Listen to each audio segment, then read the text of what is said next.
Cut it short. It's the N.y.a show, back to business, baby. I hope that everybody has been enjoying their week as I have been doing here on my end, and hope that you are leading into a Thursday that's going to complete your week and have a beautiful weekend. As well as today is Juneteenth.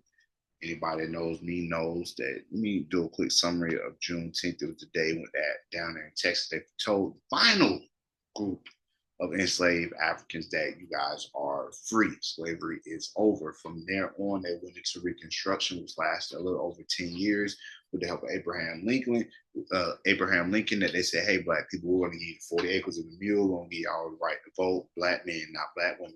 We're going to elevate you guys in status, give you a lot of privileges that you didn't have before. And that was with the protection of the U.S. military down in the South.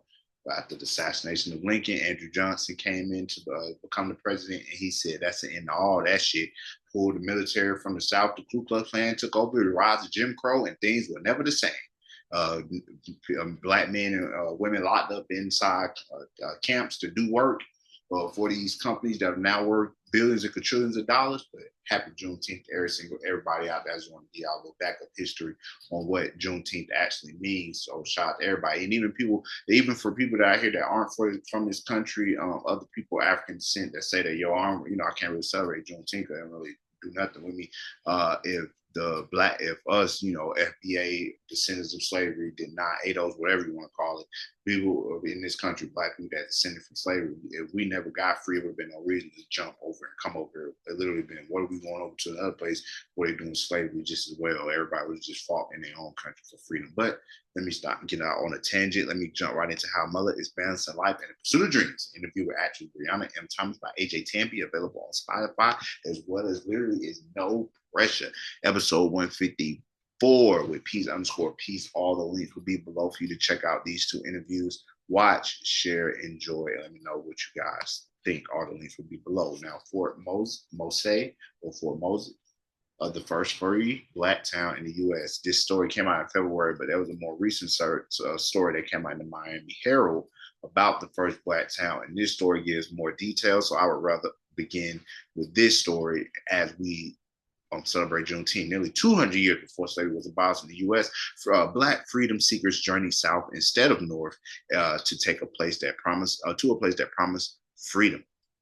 In October 1687, a dugout canoe arrived at the shores of St. Augustine, then a settlement in Spanish Florida, and now the oldest continuously occupied city in the mainland U.S. The canoe carried 8 men and 2 women, one of whom was holding a toddler in her arms. Travelers were black fugitives who had escaped enslavement by British plantation owners in the Carolinas to the north. After disembarking from that vessel, they headed to the town central in the search of freedom. They went to present themselves to the government of St. Augustine, said Janelanders, a professor of history at Vanderbilt University and a director of Slave Society's digital archive, which documents the history of enslaved Africans and their descendants. They explained that they are asking for their protection and that they're asking for his protection and that they wanted to become Catholics. The group of travelers had heard that this Spanish settlement was set to become a religious sanctuary and would offer freedom to any previously enslaved person willing to convert to Catholicism. Soon, other enslaved black people from Georgia and Carolinas and British colonies up north began to escape south to St. Augustine. The journey toward freedom could take a week or more. Oh, it was perilous. The escapees navigated swamp and coastal waters that were full of dangers and wild animals. We don't know nothing about trying to get free here in his day and time. Imagine you out in the swamp, the wood is cold, hot, at night, shit biting your shit, weird animals coming up trying to bite you in the ass, and you were just trying to get free. I must put that out there. All right, this is as early as 1887, former enslaved black people headed south through the swamps in search of freedom instead of the north. The original 10 canoe-bound travelers were the first documented religious asylum seekers to St. Augustine, and unbeknownst to them at the time, they laid the foundation for more than just an egalitarian society. For the next 76 years that followed, a community of formerly enslaved African Americans lived as free people in St. Augustine, traveling into a town that was drastically different than any place else in the American South. Unlike the system of race-based chattel slavery, which means you was a slave for life, employed and your kids that were born with slaves. That's what they had here in the United States. And employed in the British colonies, Spain viewed the institution of slavery differently. It followed the old Roman law in which anyone, regardless of skin color, could be enslaved if they had been condemned or captured in wars. Yet, under the Castilian Code, enslaved people had certain rights and protections, such as the right to be treated humanly and the right to become free either by military service or by converting to Catholicism. Might as well say Christianity. Spanish slave owners were also not allowed to speak, also were not allowed to break apart families or sell away children from their parents. Let's keep on moving. St. Augustine government listened to the 10 asylum seekers and then allowed them to stay. As more formerly enslaved Black people kept coming to the following years, the King of Spain issued a proclamation in 1693. If anybody runs away from the Protestant colony and comes to a Catholic colony requesting the true faith, as they called it, you must receive them and protect them, said Landers, who studied the archive records in Spain for her dissertation. For the British, everything was about race and skin color. The Spanish were are you a Catholic or not? St. Augustine, right there, St. Augustine, clear blue sky. Blue sky. In 1693, St. Augustine was a small frontier town frequently raided by pirates and British because right along the coast. Around the time these early freedom seekers escaped the settlement, the government decided it wanted to have a northern outpost to monitor their British neighbors and alert residents in case they had to seek shelter. So in March 1738, Governor Manuel Joaquin de Montiano built an outpost just north of St. Augustine called Garcia Rio de Santa Teresa de Moses, pronounced Mose. At this time, approximately 100 free Black people were living in St. Augustine and enjoyed equal rights as their European neighbors. They helped the Spanish build the few thatched huts surrounded by earthly walls that would become Fort Moshe. The fort housed 38 men and their families, the majority of whom were Black. The men served in Fort Moshe, military scouting the surrounding areas, some on horses, some in canoes, others on foot. Although a Spanish officer was normally in charge of the fort, a Black man named Francisco Menendez, who had escaped from a South Carolina plantation, was its de facto captain and military leader. So this is just to show y'all that even during these times, Black people went to a certain area where they wanted freedom from what they were dealing with in those conditions. And just the fact that you were able to travel and make it through these times and these conditions to a town here in the United States of America. It was a very diverse community, culturally and ethnic in all kinds of ways, said Reginald Gale Phillips,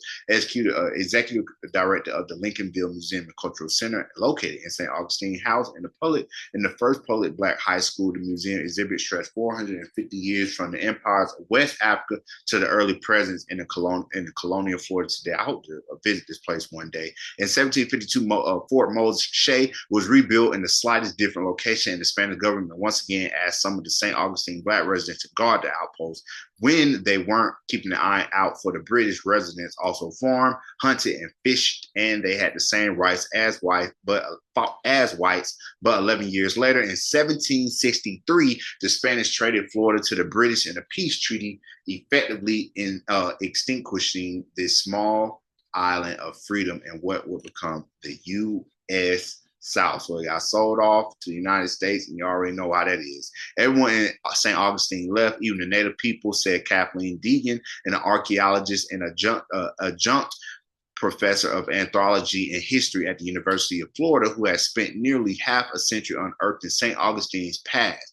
We get the sense from the documents that they really didn't want to do was live under Protestant rule, but certainly they didn't want to live with the British, their former enslavers. As a result, Fort Moshe fell into disrepair and was soon abandoned and forgotten.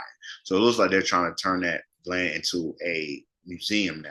When slavery ended after the end of the Civil War in 1865, Black people who had been brought to St. Augustine under British rule formed a free community initially called Little Africa. It soon became renamed Lincolnville. I hope to go to Lincolnville one day. After the assassination of Abraham Lincoln, free men and women leased land amongst the marshy bank of the Maria Sanchez Creek, making it their home.